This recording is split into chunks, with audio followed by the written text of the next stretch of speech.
Relationship ছিল, আমরা বিয়ে করতে চেয়েছিলাম কিন্তু বাড়ি থেকে মেনে নেয় না। এখন মেয়েটির বিয়ে ঠিক এবং কাবিননামাও হয়ে গিয়েছে, কিন্তু ঘরে তুলে নেয় নাই। মেয়েটা এখনো আমার সাথে কথা বলে, এতে আমার কি করা উচিত? ছেলেটা প্রশ্ন করেছে। এইটা দেখেন, ডোন্ট লাভ, কেউ হাসবেন না। Focus on this lecture. আমি যা বলি একটু বুঝেন, পে ইউর অ্যাটেনশন, মনোযোগ দেন। দেখেন, আমি প্রত্যেকটা মেয়েকে বলবো, প্রত্যেকটা যুবককে বলবো, যে যাকে পছন্দ করবা সে তাকেই বিয়ে করবা, এটাই হচ্ছে রাসূলের সুন্নাহ। দেখো, একটা মেয়ে যদি অন্য কোনো ছেলেকে পছন্দ করে, বাবা মা যদি সেই মেয়েকে আর এক ছেলের সঙ্গে জোর করে বিয়ে দেয়, তবে মেয়েটা কখনো সংসার জীবনে সুখী হতে পারে না, তার মনটা ওখানেই থেকে যায় আজীবনের জন্য।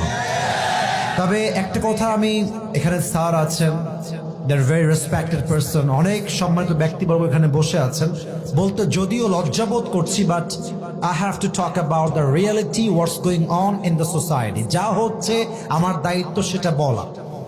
আজকালকার হাজার হাজার যুবক তার পছন্দের মেয়েকে বিয়ে করতে পারে না জাস্ট টাকার জন্য। যুবক ভাই, আজকে এই জাস্ট টাকার জন্য হাজার হাজার পুরুষের পছন্দের মেয়ে অন্য বাড়ির বউ হয়ে যায়। এজন্য আমি আমার প্রত্যেকটা মেয়ের বাবাকে বলবো, আপনার মেয়ের জামাই হিসেবে যার টাকা আছে হি ইজ নট বেস্ট, যার বাড়ি আছে হি ইজ নট বেস্ট, যার বিশাল বড় কোম্পানি আছে হি ইজ নট বেস্ট।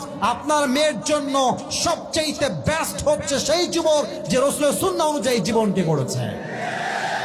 আর আমি অবাক হয়ে যাই মেয়েদেরকে দেখলে। আমি সব মেয়েকে আবারও বলছি, আই রিপিট এগেন, আমি সব মেয়েকে এক পাল্লায় মাপি না, তবে বেশিরভাগ মেয়েরা they always look for better option. বোঝে নাই, বোঝে নাই, বোঝে নাই বাবু। মেয়েদের ভালোবাসা বিশ্বাস করলে সেই লেভেলে একটা বাস খাবা, বিশ্বাস রাখো আমার কথা। এরা তোমাকে বলবে কি জানো, তোমাকে ছাড়া আমি কাউকে বিয়ে করতে পারবো না, তোমাকে ছাড়া আমার কাউকে ভালোই লাগে না। ও মা, সেই মেয়ে টাকা পাইলে তোমাকে গুল্লি মেরে টাকলার সঙ্গে বিয়ের পিড়িতে বসে যাবে। এই জন্য বেড়ি মানুষের ভালোবাসায় বিশ্বাস করা বড় দায়। যুবক ভাড়া বলো, তবে সব মেয়ের পছন্দকে আমি এক পাল্লায় মাপছি না। নিঃসন্দেহে ভালো মেয়ে বাংলাদেশে অবশ্যই আছে। তো যেই যুবকটা প্রশ্ন করেছো যে বিয়ে হয়ে গেছে, সবকিছু ওকে হয়ে গেছে, আমি বলবো সোনামণি, এটা ভুলে যাও, নেক্সট বেটার অপশনকেই তুমি খেয়াল করার চেষ্টা করো। जो मिल गया उसी को मुकद्दर समझ लिया और जो खो गया उसे मैं भुलाता चला गया। That is the essence of all the success and goodness that you will get in your life. Whatever you are getting is the best for you. যা পেয়েছেন এটা আল্লাহর পক্ষ থেকে আসছে, আর যে ছেড়ে গেছে এটা আমার জন্য ছিলই না। যুবক মা, এজন্য আমি বলবো, দুনিয়াতে মেয়ে মাত্র একটাই নাই রে বাবা, আরো আছে, আরো আছে। তোমাদের সমস্যা হচ্ছে এক মেয়ের দিকে চোখ গেলে ভাবো যে ইসসে জ্যাদা খুবসুরত আর কোই ভি नहीं हो सकते। বাবু, তুমি হচ্ছ কুয়ার ব্যাং। কুয়ার ব্যাং কুয়ার পানিতে লাফ দেয় আর ভাবে যে এর মতো গভীর পানি আর কোথায় হতে পারে। ওই কুয়ার ব্যাং সমুদ্র জানে না। তো তুমি সিরাজগঞ্জে থেকে ওই মেয়ের পাল্লায় পড়ে জীবনটাকে নষ্ট করে দিও না।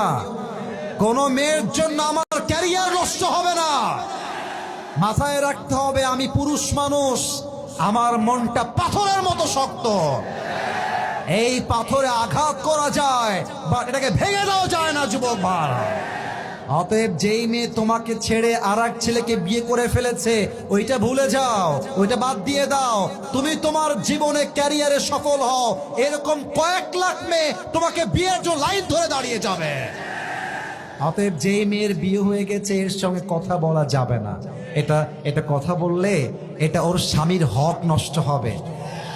আর আর আমার স্যার এখানে অনেক মান্যগণ্য ব্যক্তিরা আছেন, আমি একটা কথা পুরুষ হয়ে বলছি, স্বামীরা সব সহ্য করতে পারে, বউয়ের সব অন্যায় মাফ করে দিবে, বাট বউ যদি পর পুরুষের সঙ্গে কথা বলে, খোদার কসম, পুরুষের ব্যক্তিত্ব এত শক্ত, পুরুষ নারীর সব অন্যায় মাফ করতে পারে, পর পুরুষের অন্যায় কখনো মাফ করতে পারে না।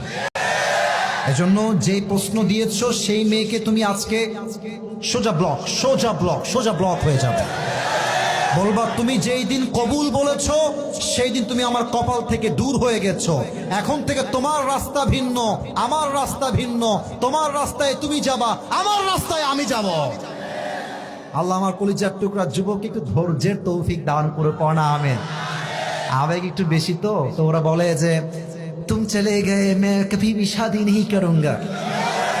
আমার জীবনে একটাই মানুষ হারিয়ে গেছে বেটা, সে তো বিয়ে করে স্বামীর সঙ্গে এনজয় করছে, তুমি সিঙ্গেল থেকে কষ্ট পাবা কেন?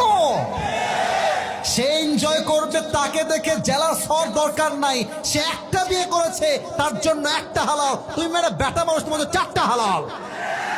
ও একটা করবে, তুমি চারটা বিয়ে করে দেখাই দিবা। যুবক ভাই, আমার যুবকদেরকে শক্তি দান করো, পড়েন সবাই আমেন।